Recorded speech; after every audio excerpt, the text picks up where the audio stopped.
This is a really quick recap of the development process for a simple war equivalent in Python. This is built entirely using GLM 4.7.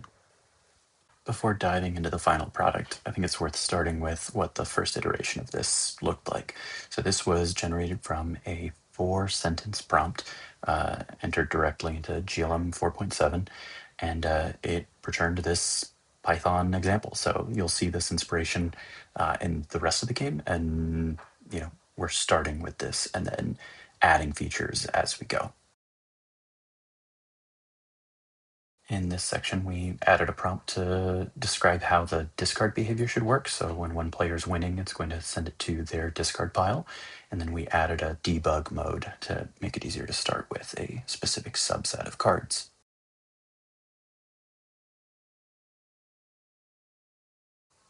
Now that the main loop of the game is coming together, it's time to give it a new restyling. We'll end up adding more features later, but this is what we changed with 4 lines of instruction. It was able to get inspiration for the names of the teams, and it even renamed the entire project to Neon War. That wasn't provided. It just determined that that would be a good guess and gave us a starting point.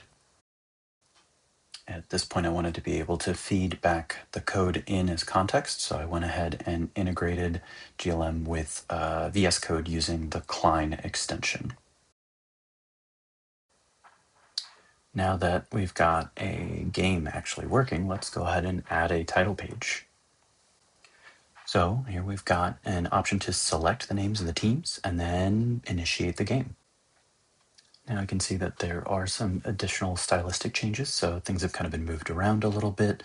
You can now see that when a player wins, the sidebar activates and shows them that they are indeed in the winning position for that hand.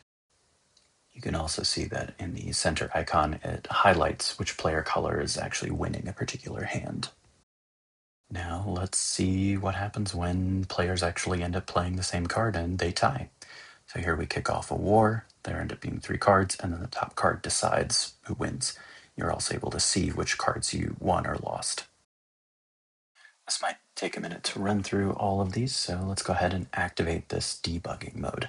So over in the debugging mode, we're only going to be looking at the cards 2 through 4 and a random set of those. So we'll encounter war more often. Here you can see they end up losing the flip, and right away they get knocked out. So the game ends with this. While this isn't exceptionally interesting from a technical standpoint, it is impressive that it was able to generate this from a pretty limited set of prompts.